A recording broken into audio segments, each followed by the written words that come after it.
Vamos lá, gente. Bom dia. 2 de maio, Embriologia Geral, turma 23A, Nutrição. Bem, começar dando alguns avisos, tá? E a seguir a gente vai continuar com o tema de clivagem que a gente já conversou lá em cima. Bem, o primeiro aviso vai para a Ana. Ana, eu vou olhar as provas, tá? Se tiver alguma coisa que esteja incorreta, e às vezes acontece, tá? A questão pode ser anulada, pode ser revista, tá? Tranquilo, isso eu sempre faço. Tanto como ela que está questionando um item de uma questão. Se você tiver alguma coisa que você não entendeu, as meninas, por exemplo, me questionaram que tem algumas coisas que elas erraram e elas querem entender o motivo de ter errado. Já no caso da Ana, é uma questão que ela acha que não está fazendo sentido. Bem, o que acontece normalmente? Se essa questão não estiver fazendo sentido, eu anulo a questão.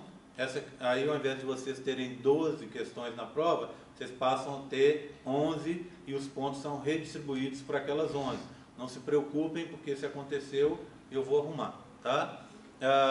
Eu sei, por exemplo, que teve uma questão, um menino me falou, uma questão sobre vasectomia, que é um assunto que eu não havia falado, tá?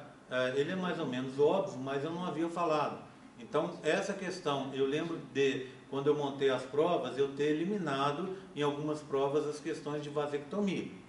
Mas se sobrou em alguma, e parece que sobrou, essa questão vai cair, vai sair dessa prova, e a prova vai ficar com 11 só, tá bom? Então, não se preocupem que eu vou conferir, tá? Não conferi ainda por causa do feriado, aproveitei o feriado para dar uma descansada, para viajar também.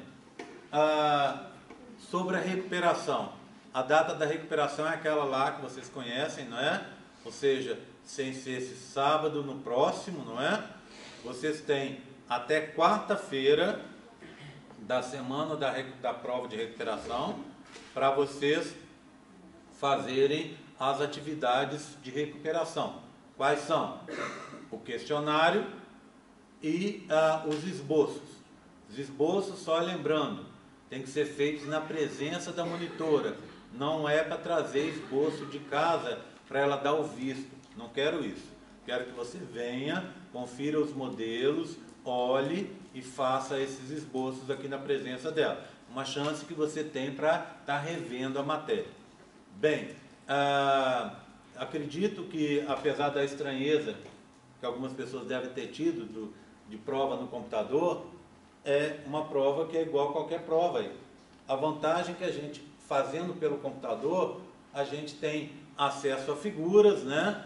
As figuras a gente consegue ver melhor, a gente consegue ir e voltar, a gente consegue corrigir. Então, quando é uma prova dissertativa, as pessoas conseguem escrever, arrumar. De múltipla escolha, você tem possibilidade de ir e voltar, com a imensa vantagem de que a nota sai na hora. Então, isso facilita demais a vida de vocês e também, obviamente, a minha. Tá? Bem, então, a recuperação é isso. Quem for fazer recuperação tem que seguir exatamente as condições e as datas que a gente combinou. Eu não abro possibilidade para que a pessoa faça a recuperação se ela não tiver feito o questionário, todas as questões individualmente, a gente confere. Se for copiado de alguém, a pessoa não pode fazer a prova, tá? E tem que fazer todos os esboços, tem que vir na monitoria e fazer. Se faltar algum também, você não vai poder fazer prova. Quem pode fazer essa prova? Quem ficou abaixo da média. Então, se você ficou com menos de 60, você pode fazer a prova, tá? O que eu tenho observado ao longo do tempo, aí não é o primeiro semestre que eu faço isso, eu já faço isso há algum tempo, é que as pessoas melhoram bastante a nota delas nessa chance de recuperação. Então, a gente acaba conseguindo um resultado bem bacana com isso. Tudo bem? Então, assim, eu não fui bem, eu estudei e não fui bem. Então, você vai ter uma segunda chance para refazer essa prova. Mas lembre-se, ela é opcional, faz quem quiser. Aí eu estou com 58, preciso fazer? Se você quiser, você tem o direito de fazer. Estou com 59, quer fazer, pode fazer. Aí eu estou com 30, quer fazer, pode fazer. Agora eu acho que você deveria fazer, tá? Então todo mundo que ficou abaixo da média, meu conselho é, faça a prova. A prova ela não é nem mais fácil, nem mais difícil. Ela é no nível dessa prova que vocês acabaram de fazer. Então é aquilo ali mesmo, não vai sair daquilo não, tá? Então o meu conselho é, faça a prova. Para as pessoas que perderam, se tiver alguém aqui, o meu recado é, corra atrás dos seus direitos lá na reitoria. Entre com o pedido para você conseguir o abono dessa prova, do dia da prova, tá? E aí você vai poder fazer, ok? Combinado? Tá? Alguma dúvida mais que eu possa resolver? A prova vai ser de manhã? A prova é sábado pela manhã, sem ser sábado no próximo pela manhã, tá? Aí é dia das mães. Paciência. Você também vai soltar a lista? Eu também tenho mãe, eu vou estar aqui, tá? A lista vai ser eu vou soltar a lista na semana assim que a gente conferir. Então eu acho que o fechamento é sábado, o fechamento é quarta, então eu devo soltar a lista depois da aula de vocês aqui, na quarta à tarde ou na quinta-feira, tá? Na primeira prova a gente tem mais gente, normalmente, tá? Tem gente que não está adaptado ainda à prova, etc. Então, costuma acontecer, deixa eu desligar e ligar de volta, de ter mais gente em recuperação, tá? Aí o que acontece? A gente normalmente, nessa primeira prova, a gente tem duas turmas, tá? A gente tem duas turmas. Então vai ter uma turma, provavelmente uma das 9 às 10 e uma das 10 às 11, acredito, tá? Se forem duas turmas. Então a gente não começa tão cedo e nem termina tão tarde. A ideia é essa, porque sábado também deslocamento aqui para dentro é um pouco complicado. Não é tão fácil quanto os dias de semana, tá bom? Bem, quanto ao dia das mães, infelizmente, isso já está marcado e principalmente em caso de prova...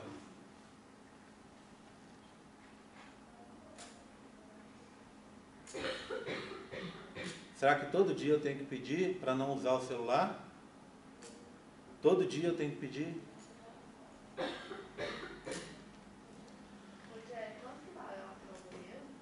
Bem, a prova, a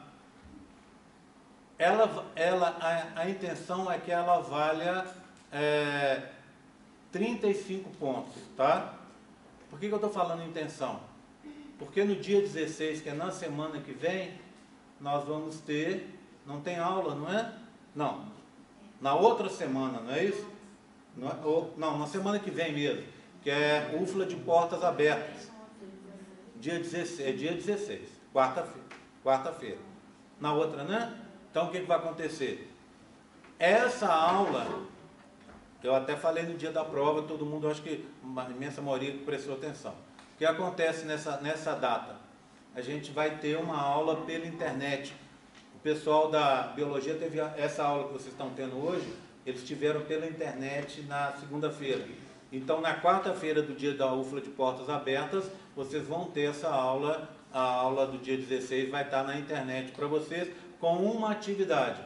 Eu vou repetir o que eu fiz lá com eles e que ficou bem bacana. Eu dei a aula e durante essa aula que eu dei, que é a mesma de vocês, eu gravei perguntas no meio da aula. Então eu falava de um assunto e falava, gente, ó, essa é a pergunta 1. Fazia a pergunta e logo em seguida eu dava a resposta. Essa é a pergunta 2. Falava qual era a pergunta e falava qual era a resposta. Aí eu coloquei lá no campo virtual assim, ó, pergunta 1, pergunta 2, pergunta 3, até pergunta 6. Aí o que acontece? A pessoa tinha que assistir o vídeo, colocar a pergunta e colocar a resposta para mim. E aí, quem fez isso, dentro da data, que foi na segunda-feira, quem fez isso ganhou um ponto. Então, da onde que eu vou tirar esse ponto?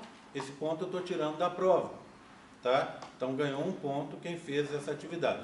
Então, o que eu estou pensando, eu ainda não decidi, eu vou fazer isso 2 vezes ao longo do semestre. Eu vou fazer um dia 16 e provavelmente vou fazer um outro depois, tá? Então, a gente teria 2 para valer 2 pontos, tá? Se eu fizer isso, então, eu poderia ter, então, a prova valendo um pouco menos, tá? Eu vou decidir exatamente quanto é.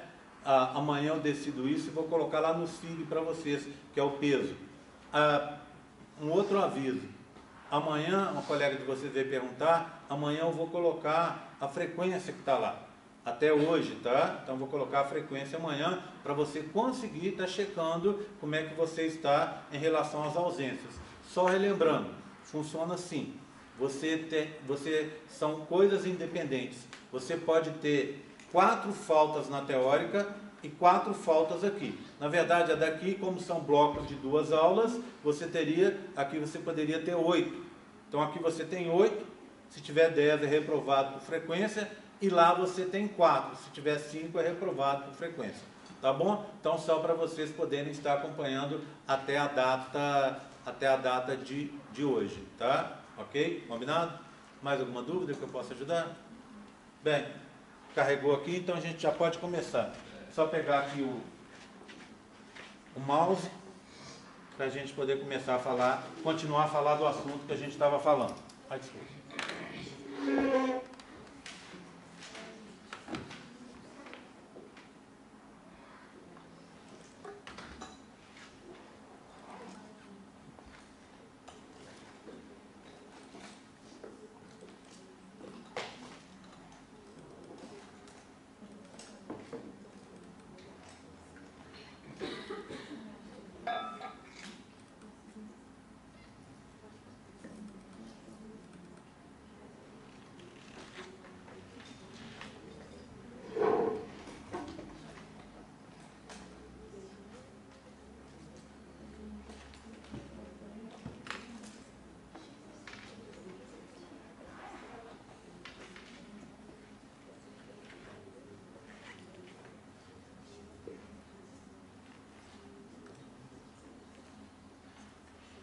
Bem, pessoal, conforme eu disse a vocês mais cedo, existem 2 tipos de clivagem. A clivagem que a gente chama completa ou oroblástica e a clivagem incompleta ou meroblástica, que é essa de cá.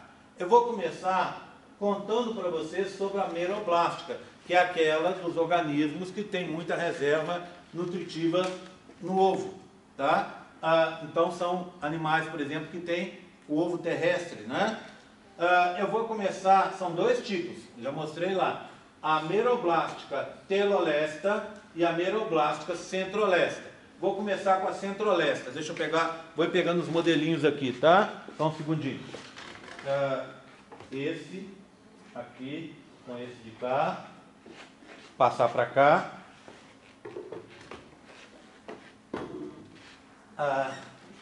Esse daqui com esse de cá.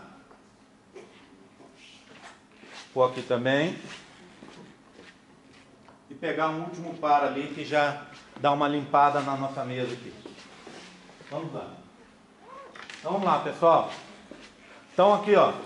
Vou começar com a centrolesta, tá? Quem que tem essa tal dessa clivagem centrolesta? A maioria dos insetos. Lembra?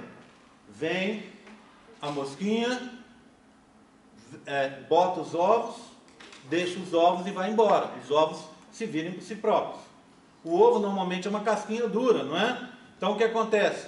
Não tem contato com o meio externo. Não está no meio líquido para o ovo absorver nutrientes, né? Ele está normalmente no seco ali. Então, é uma clivagem que dentro do ovo você tem que ter as reservas nutritivas. Então, essas reservas ficam no centro. É a clivagem centrolesta. Então você começa uma coisa assim, ó. Olha lá, ó. Aqui você teria o zigoto. Aí as primeiras clivagens acontecem em cima, dando essas bolinhas azuis que vocês estão vendo aqui. Como é que chamam as células resultado da clivagem? Blastômeros, tá? Deixa eu anotar aqui. Então toda vez que a gente falar de blastômeros, lembra? São as células que vão surgir daqui para frente. Blastômero, tá? Então, ó, aqui eu tenho uma célula maior com a reserva nutritiva e eu tenho 1, 2, 3 blastômeros aqui em cima em azul, tá vendo? O número vai aumentando cada vez mais até a gente chegar nessa situação aqui, ó, que vocês podem ver. O que é isso? Lá dentro, internamente, lá no centro, você tem as reservas nutritivas. E aqui do lado de fora, na superfície, você tem os blastômeros. Por isso, na hora que aparecer lá na prova esse modelo, foto dele, você vai dizer o seguinte, vai classificar para mim assim: clivagem meroblástica ou incompleta, centro-olesta, porque o vitelo fica no centro, do tipo superficial. Tá? Por quê? Porque os blastômeros estão na superfície. Tá? Bem, vou deixá-la aqui. Pegar a próxima. Como é que é? Clivagem, a ordem? Aqui, meu bem, ó. Meroblástica, centro-olesta, superficial. Tá? Bem, agora a gente tem mais duas. As telolestas. Telos quer dizer todo, em todo lugar, em grande quantidade, não é? Então, lécito, vitelo. Vitelo em grande quantidade, em todo lugar. Bem, são dois tipos. A discoidal, que é aquela que eu mostrei hoje como exemplo das aves. Então, faz um disco na ponta aqui, ó, na parte superior, lá no tal do polo norte, onde ficavam os colócitos, não é? Então, você começa assim, ó. Você tem o zigoto, aí começa a divisão aqui em cima, 2 blastômeros, mais um grupo maior de blastômeros aqui, e depois você vai ter essa situação aqui, ó, um monte de blastômeros só aqui em cima, e a reserva nutritiva nessa bolona amarela que você está vendo aqui, tá certo? Então, esses blastômeros vão conseguindo a energia para se desenvolver a partir dessa região maior, onde você tem o acúmulo de reservas nutritivas. Bem, então, como é que eu chamo essa aí? Clivagem meroblástica telolesta discoidal. Peixes, aves e répteis que têm esse tipo de clivagem. Bem, eu tenho uma outra agora, muito parecida com a anterior. Quer ver, ó? Se forma um grupo de células em cima, tá vendo? E uma quantidade de vitelo embaixo. Bem, mas aqui tem uma diferença. Tá vendo, ó? Você tem as células divididas em 2 grupos, que estão em 2 lados diferentes. Então, tem células num lado, blastômeros num lado e blastômeros no outro. 2 lados, bilateral. Tá? Como é que eu chamo essa clivagem? Clivagem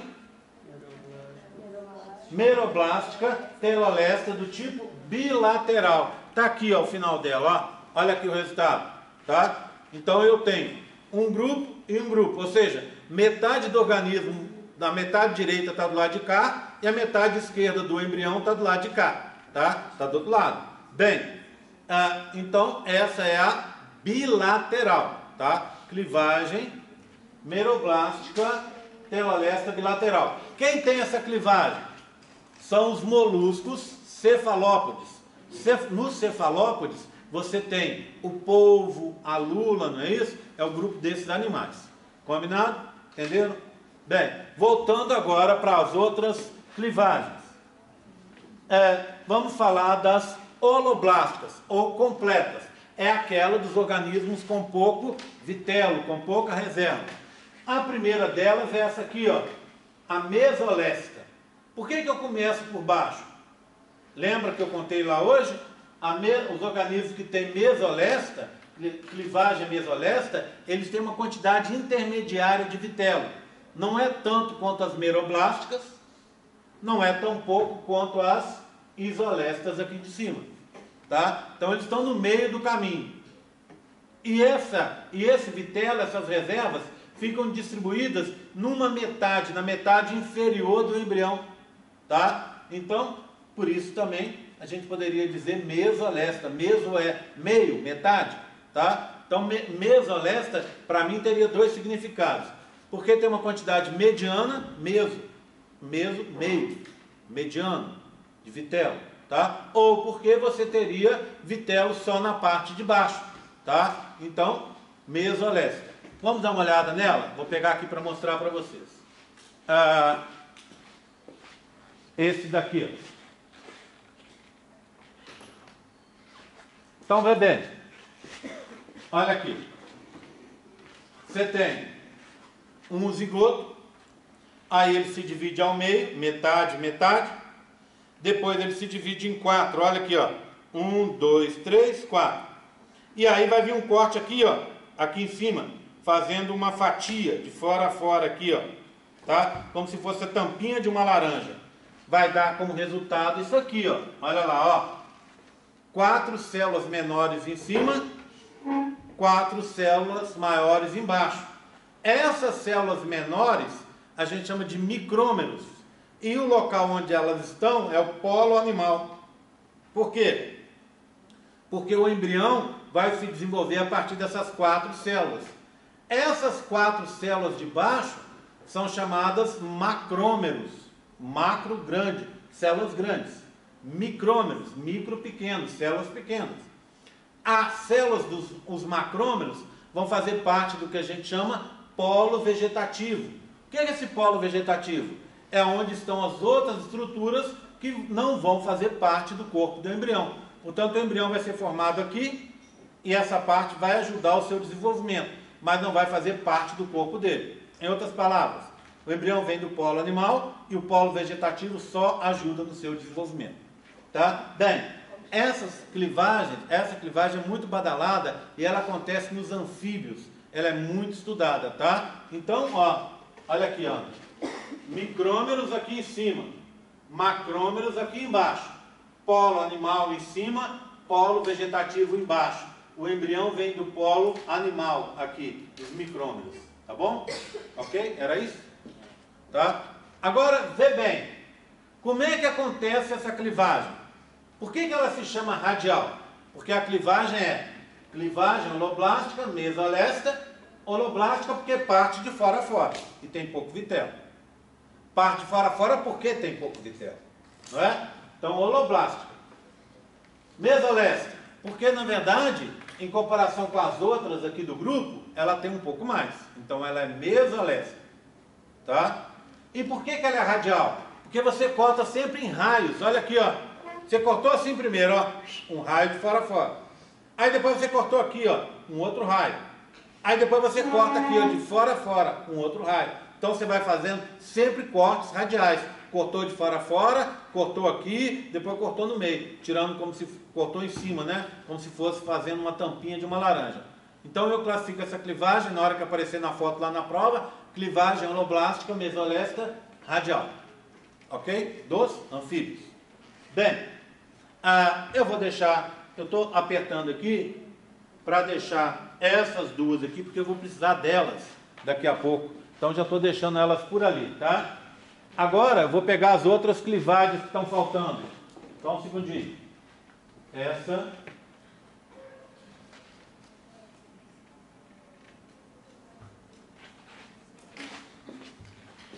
Deixa eu colocar aqui, ó.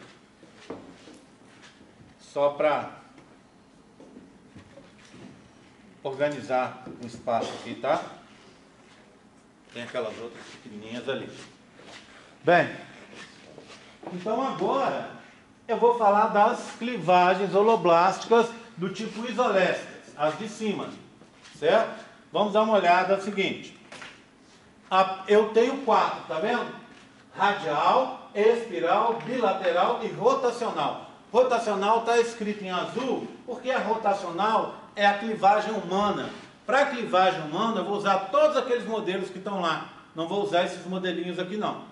Então a gente vai falar dessas 3 aqui de cima e vamos saltar de baixo, tá? Vou começar com a radial. Outra radial. Tem radial aqui embaixo e uma radial em cima. Cuidado, tá? Com os nomes. Então radial foi essa que a gente acabou de ver. A da tampinha da laranja, dos anfíbios. Agora eu tenho uma outra radial. Quer ver, ó? Você começa assim, ó. Olha lá, ó.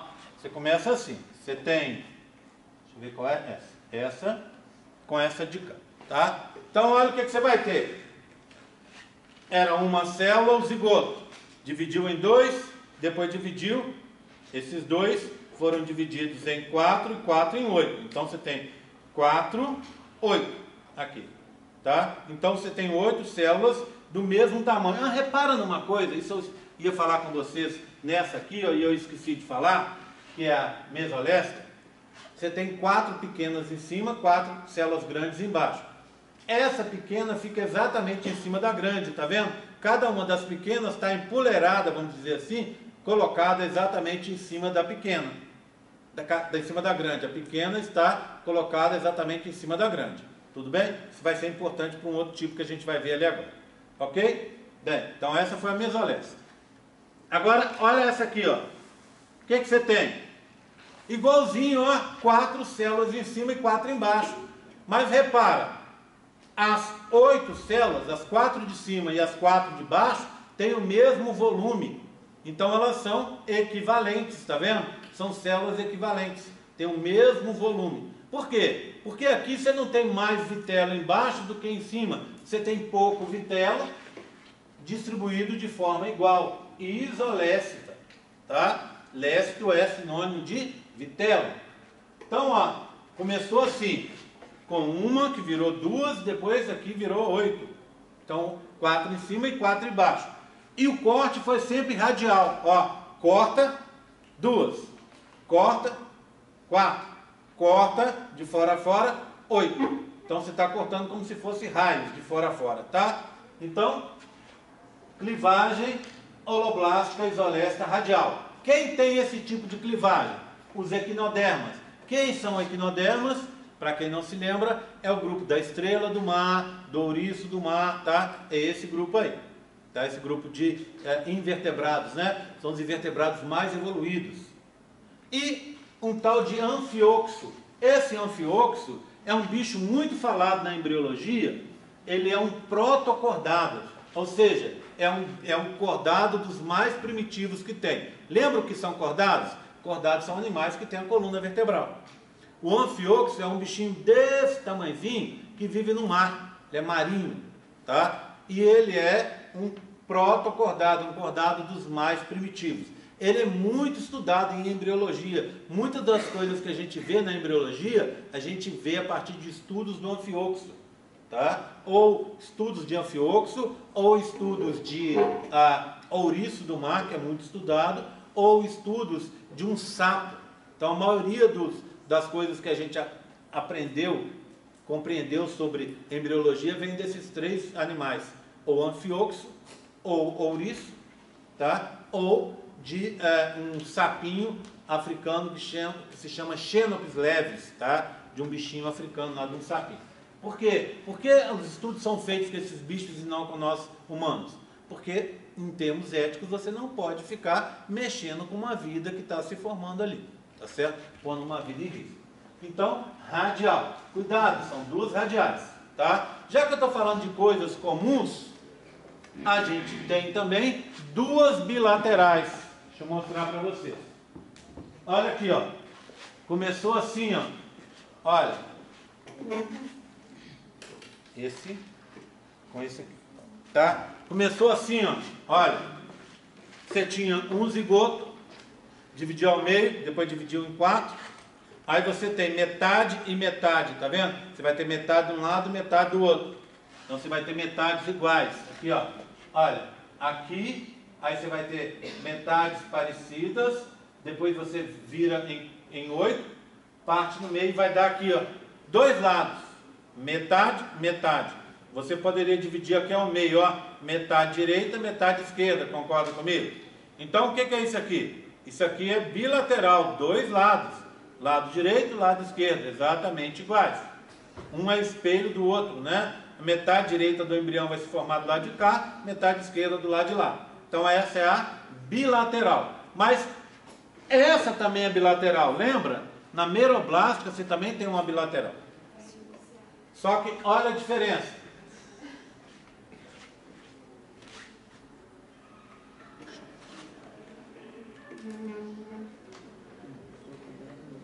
Daqui a pouco eu tenho que mexer de novo. Olha a diferença. Aqui eu não tenho uma grande célula com vitelo. Tá vendo? Aqui eu tenho. Então essa é meroblástica e essa é holoblástica. As duas, o embrião que está se formando aqui está subdividido em 2 lados, lado direito e esquerdo, e aqui também. Então as duas são bilaterais. Então na hora que aparecer isso na prova, você vai dizer clivagem holoblástica isolesta bilateral. Quem tem esse tipo de clivagem? Um outro grupo de protocordados são animais que eles lembram muito plantas e fazem parte lá dos corais.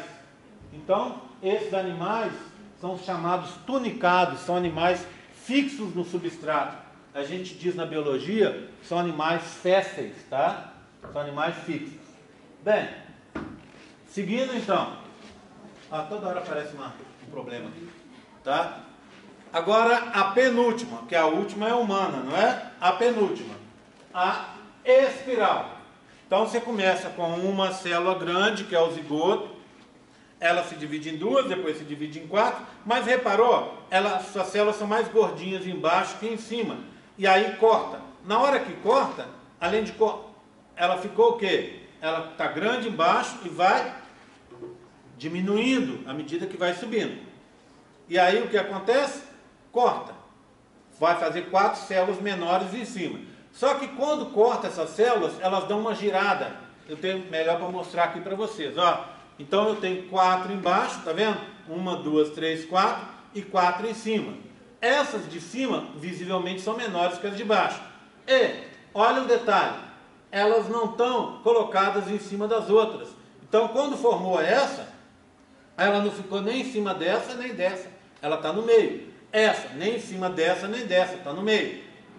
Daqui a pouco, essas 4 de cima vão se dividir, formando 4 menores, que vão ficar no meio entre as outras células. Tá? Então, você está fazendo o quê? Você está cortando e está diminuindo, diminuindo, diminuindo, diminuindo, fazendo uma espiral. Como é que eu chamo essa clivagem? Clivagem holoblástica isolesta do tipo espiral.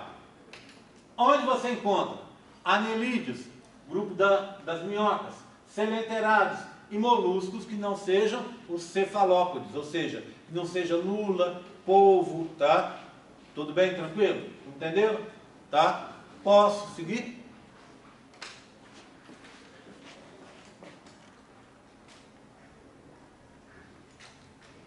Faltou então a clivagem humana, não é? A tal da clivagem rotacional. Para falar da clivagem rotacional, eu vou dar um passo atrás e vou mostrar para vocês uns modelos mais do processo começando, tá? Então eu vou fazer assim, pegar aqueles modelos ali, fotografou? Posso fechar? Só lembrando, tá? Claro que aqui você pode fotografar, você pode filmar, você pode gravar a aula, isso aí está liberado.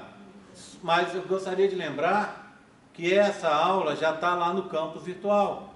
Ela tá, você tem a mini slides lá, tá? Você tem um questionário sobre ela lá, você tem um vídeo dessa aula lá, tá? Além dessa aula que eu estou gravando aqui agora, você tem um vídeo dela antigo, tá? Um vídeo de outras vezes que ela foi apresentada. Então, fica no seu critério. Se achar que precisa gravar, grava. Mas, se achar que vale a pena só prestar atenção, faça isso também, que resolve do mesmo jeito. Bem, vou começar por aqui, ó. Olha o que eu tenho. Já mostrei esse modelo, né? Então eu tenho a corona radiata, a zona pelúcida lá dentro, um espaço, que é o espaço perivitelino, que está aqui, ó. Esse espaço que está aqui, onde os espermatozoides vão ficar girando, já mostrei para vocês, e um polócito só. Se só tem um polócito, é o tal do polócito 1, está aqui, ó. Tá? Lá dentro, olha, grânulos corticais em verde e uma célula em metáfase 2, paradinho aqui. Esse é o gameta feminino, o ovócito 2, não é? Tudo bem? Tá lá. É ele que foi ovocitado e que vai ser fecundado ou não. Vou passar para o próximo. Repara, primeira coisa mais clara para mim, o número de células da corona radiata diminuiu. Por quê? Porque essas células estão frouxamente ligadas entre si e vão se soltando. Tudo bem? Tranquilo? Vou tirar aqui, corona radiata, zona pelúcida. Vamos olhar lá dentro. Opa, eu tenho já uma coisa diferente, olha. O que é isso aqui? Eu tenho os espermatozoides. E olha aqui um danadinho, ó. Olha. Peguei ele exatamente no ato, furando, olha. Furando a zona pelúcida, atravessando a zona pelúcida.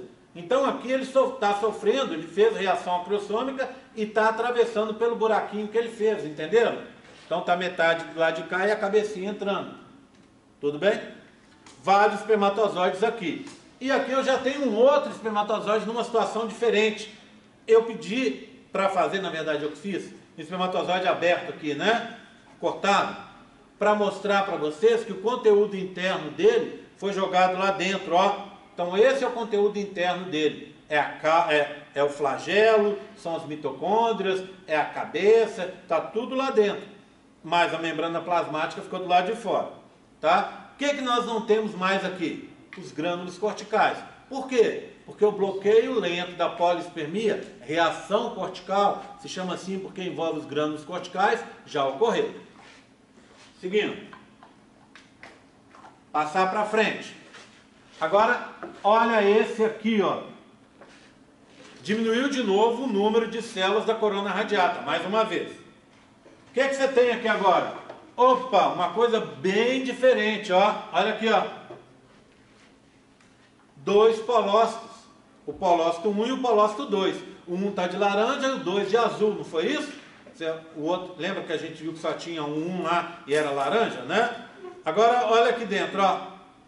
Já tem uma coisa diferente. Todo o conteúdo interno do espermatozoide que entrou foi destruído. Só ficou o pronúcleo masculino, que está com o pronúcleo feminino aqui agora. Ou seja, o ovócito 2 foi ativado e a meiose já acabou. A meiose 2 já acabou. Por isso gerou o polócito 2 e o núcleo do óvulo aqui. Então, isso aqui é o óvulo, tá? Óvulo. Passei. Vou para a próxima. Tiro daqui e pego essa aqui, ó. O que eu tenho? Opa, mais uma vez diminuiu o número de células da corona radiata. Olha o que está acontecendo aqui agora, ó. Os dois estão aqui, os dois polócitos, 1 e o 2, e eu tenho a junção, a união dos dois pronúcleos. É o processo que a gente chama de cariogamia ou singamia, não é isso? Tá? Passei essa junção, essa união, essa singamia ou cariogamia, vai se completar nesse carinha de cá, ó. Diminuiu de novo o número de células da corona radiata. E olha lá dentro o que eu tenho. Um núcleo só. Provavelmente aqui dentro o que está acontecendo agora é o que a gente chama de anfimixia, pareamento dos cromossomos homólogos, tá? Tudo bem? Tranquilo?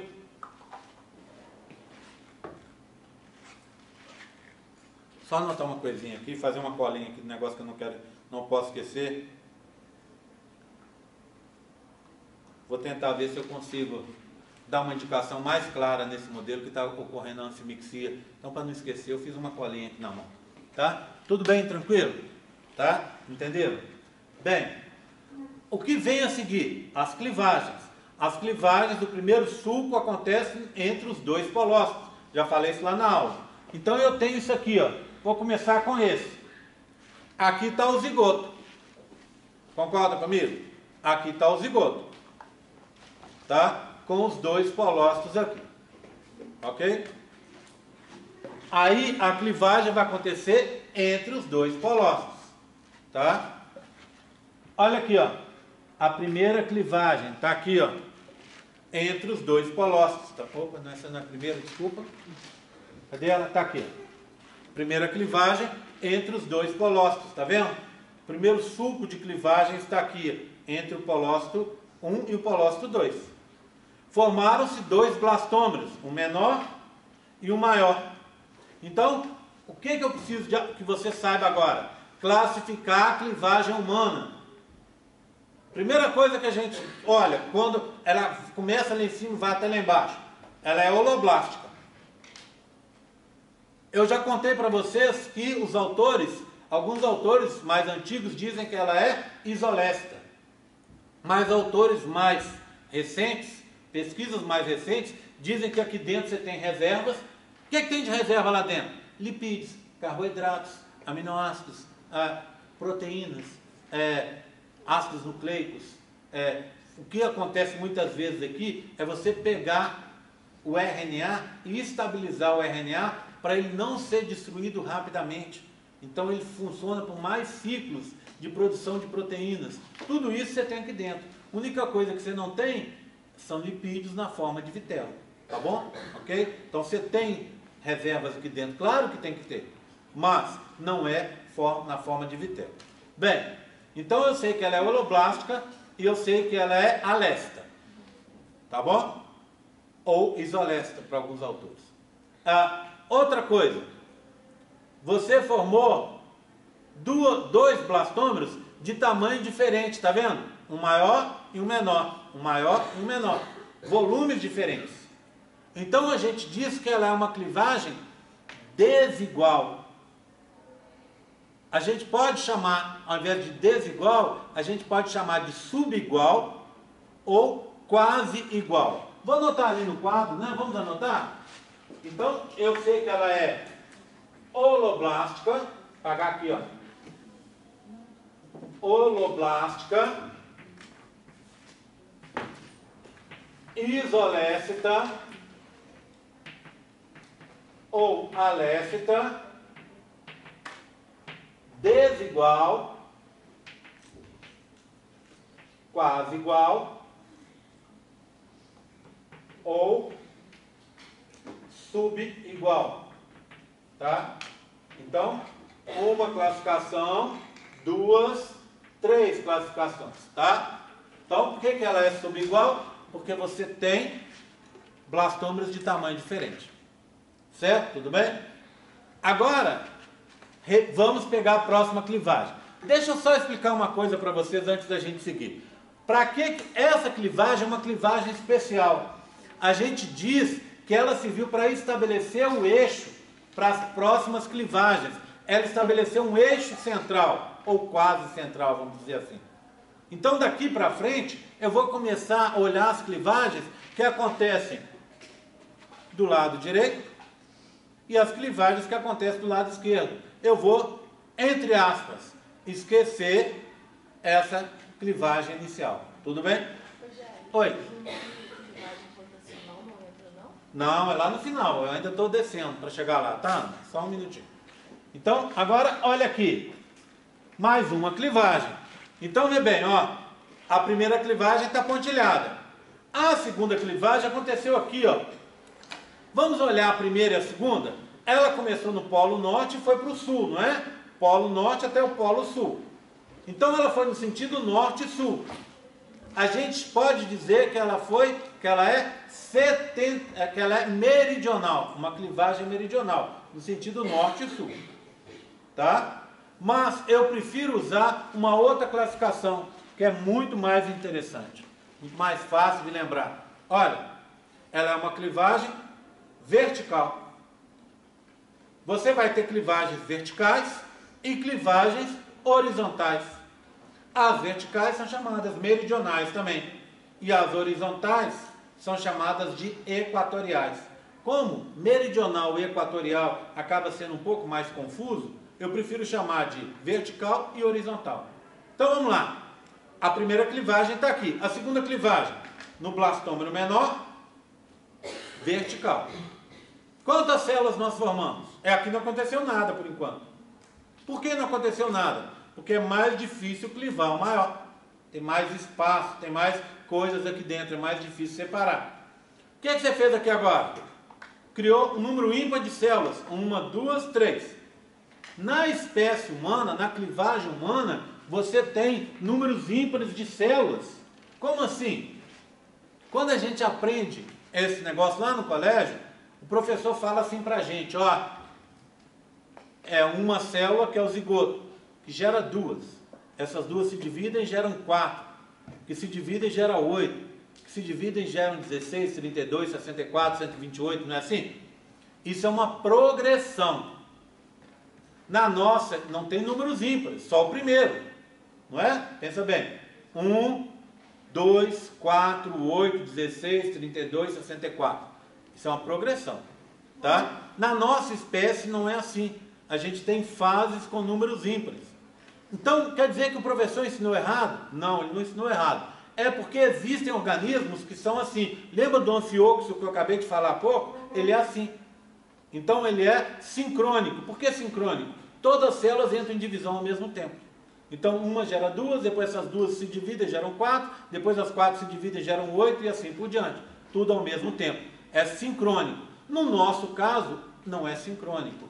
Então, há uma outra classificação. É uma clivagem, então, clivagem humana. Essa clivagem, ela é assincrônica. Assincrônica. Tá? Clivagem assincrônica. E agora sim, o último. Olha, pergunta da Ana. Rotacional. Vamos ver porque ela é rotacional? Para mostrar porque ela é rotacional, eu preciso da atenção de todos vocês, tá? Vou pegar o próximo modelo, ninguém vai anotar, vai olhar a minha descrição aqui para entender. Tudo bem? Vou pegar a caneta aqui no meu bolso para mostrar para vocês. A clivagem que estabeleceu o eixo está aqui, tá vendo? Pronto, primeiro. Agora, ó, a segunda está do lado de cá, ó, vertical, no blastômero menor, do lado do blastômero menor. A terceira está do lado de cá, foi horizontal, do lado do blastômero maior. 1, 2, 3. Vamos fazer a quarta?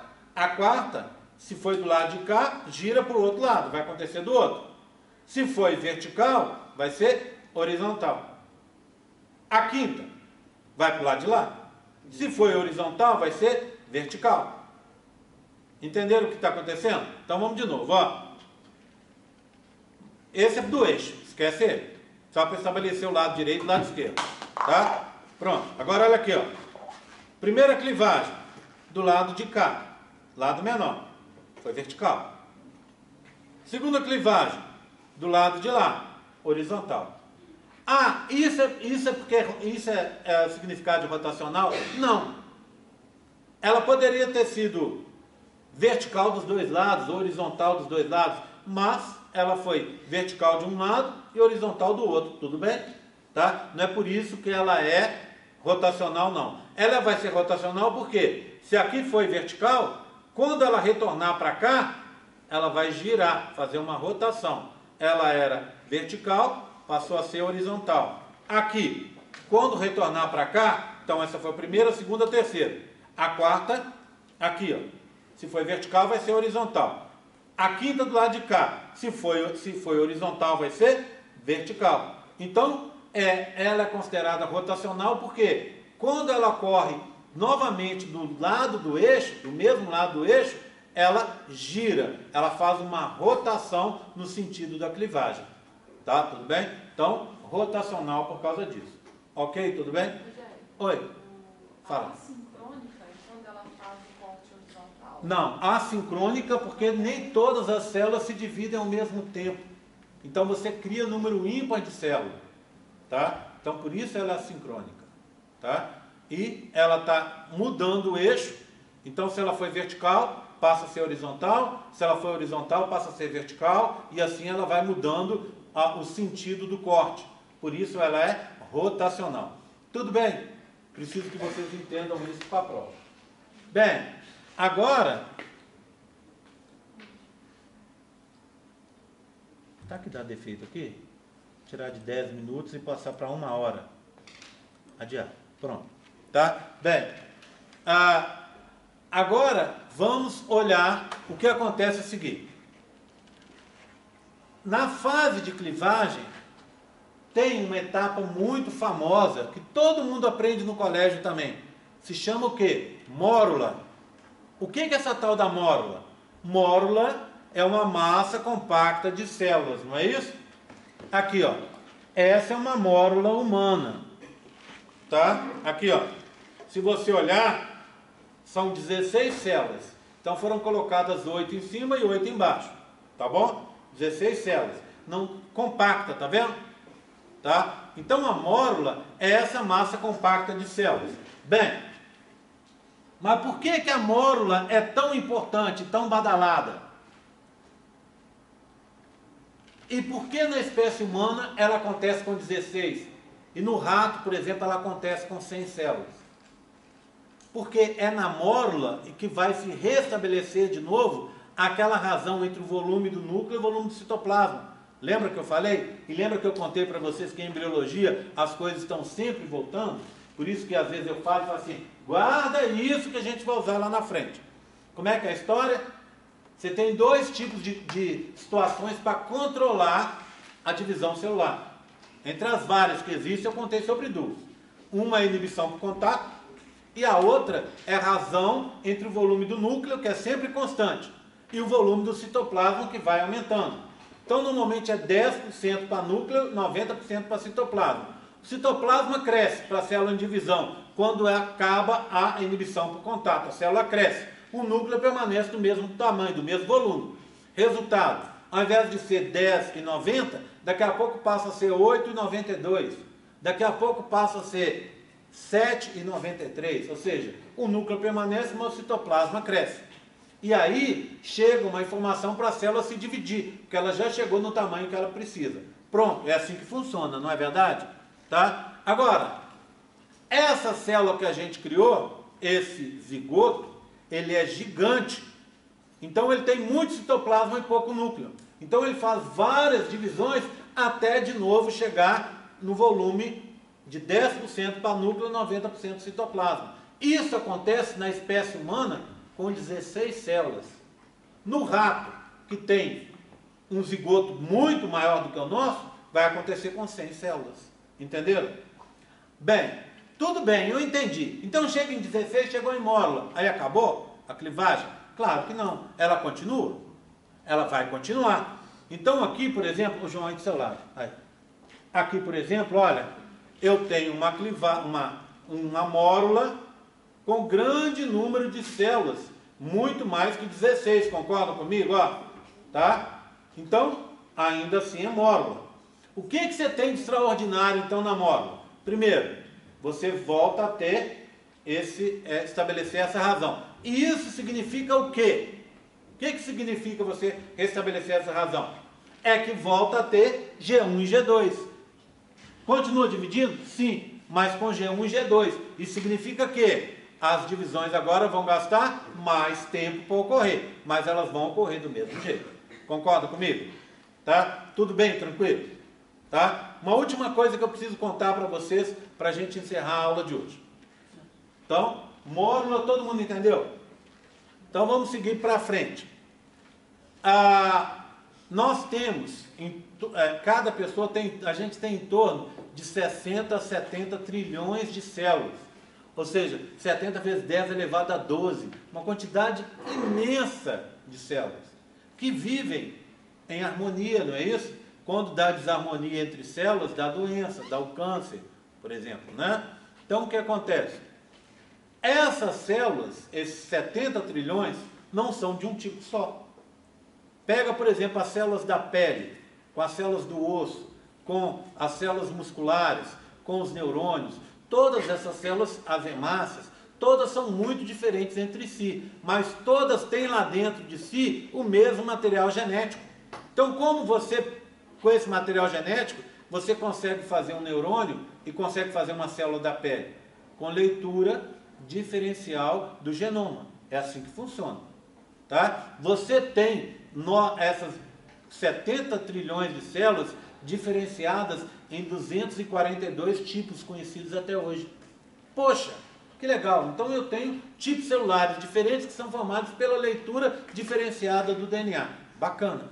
Então, como é que eu cheguei em 70 trilhões? Mitoses e diferenciação, não é verdade? Tá? Agora vê bem, a primeira das diferenciações acontece agora na mórula. É uma diferenciação que a gente chama diferenciação dentro-fora, ou diferenciação fora-dentro. O que seria isso?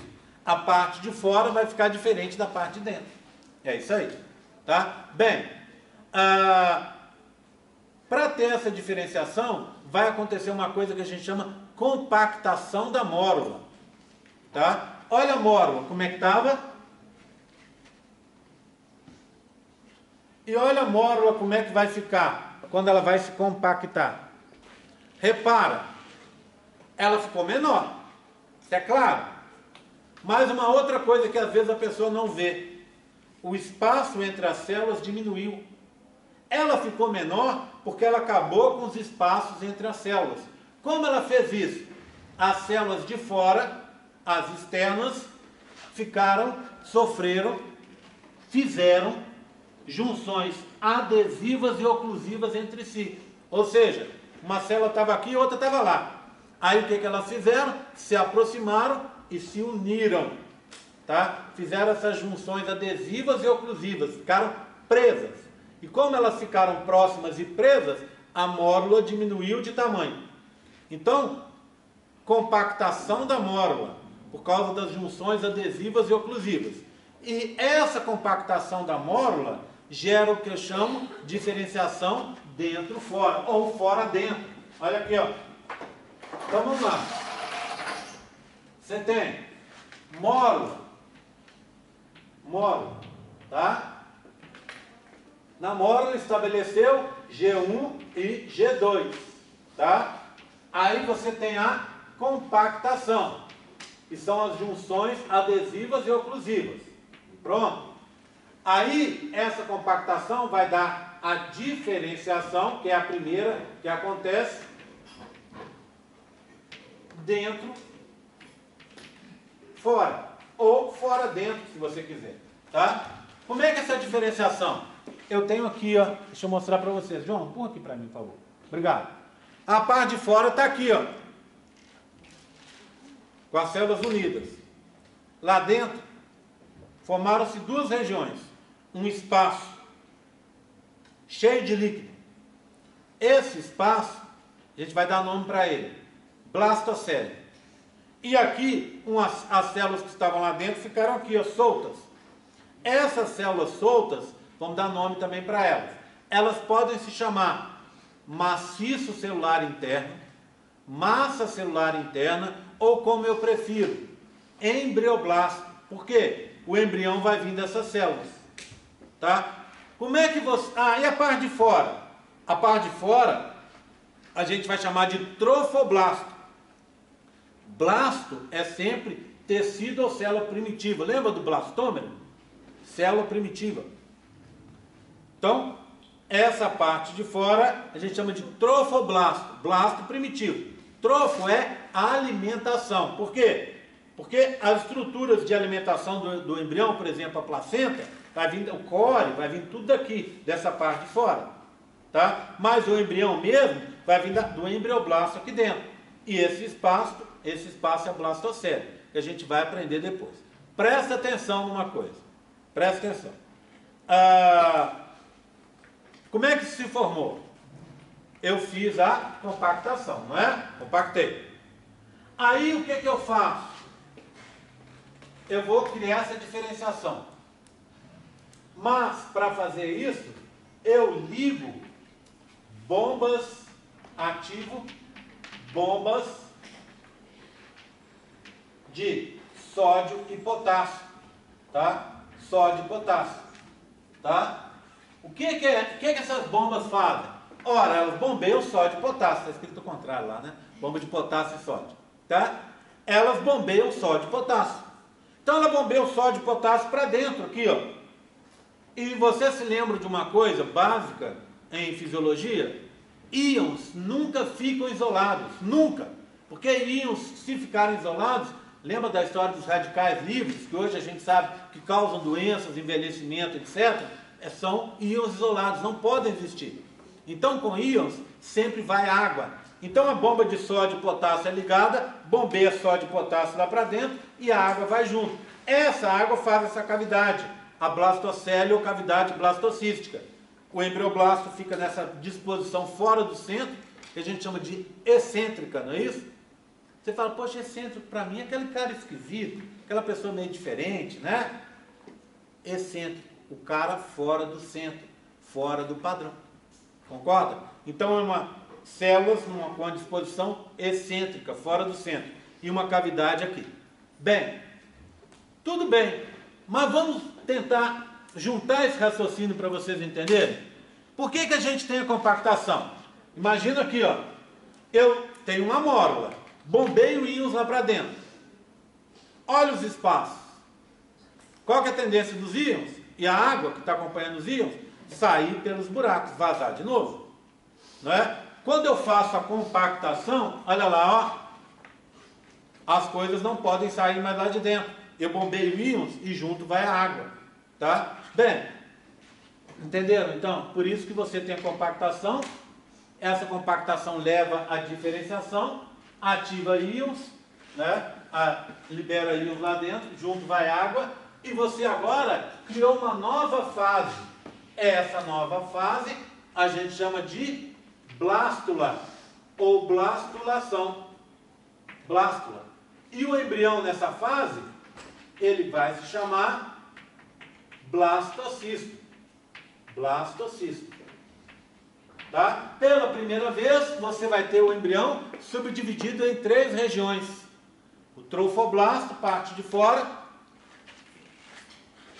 O embrioblasto, parte de dentro. E a cavidade cheia de líquido. Então, trofoblasto, embrioblasto e blastocele. Bem, em que dia nós estamos? Mais ou menos do 4º para o 5º dia. É nessa fase, na fase de blastocisto, no embrião como blastocisto, na fase de blasto, que ele finalmente vai atravessar aquela região intramural, junção útero-tubária, e vai cair lá dentro do útero. Tá? E aí é nessa fase que vai ocorrer a implantação, matéria que eu vou começar a contar para vocês na aula que vem. Tudo bem, entenderam? Tá? Foi. Então, tipo, vai acontecer a ativação da bomba de sódio potássio, depois a blastula e depois a Blástula. vai depois a Ó, diferenciação. você fechou, fez junção, você uniu, né? Junções adesivas e oclusivas, você uniu as células de fora da mórula. Quando você une, a mórula que era desse tamanho, ela se aproxima e compacta, compactação da mórula. Aí você começa a bombear íons lá para dentro. Antes disso, não tem sentido bombear íons. Aí você começa a bombear íons lá para dentro. Quando você bombeia íons, a água vai. E aí você gera o quê? A diferenciação dentro-fora, que é a primeira diferenciação que está ali. Essa diferenciação vai dar origem à fase que acontece depois, que é a fase de blástula. Blástula, e o embrião na fase de blástula se chama blastocisto. Entenderam então? Você fez a compactação da mórula pelas junções adesivas e oclusivas, jogou íons para dentro junto com a água, e aí você vai fazer o quê? Você separou aquela estrutura em regiões. Isso é a diferenciação dentro-fora. Por que dentro-fora? Porque a parte de dentro ficou diferente da parte de fora. O embrião com a parte de dentro diferente da parte de fora se chama blastocisto. E a fase é a blástula. E acontece no 5º dia, do 5º mais ou menos ao 7º dia do desenvolvimento embrionário. Ou seja, até o final da primeira semana. Até o momento em que ele vai sofrer a implantação lá dentro do útero. Tudo bem? Tranquilo? Dúvidas? Dúvidas? Ok?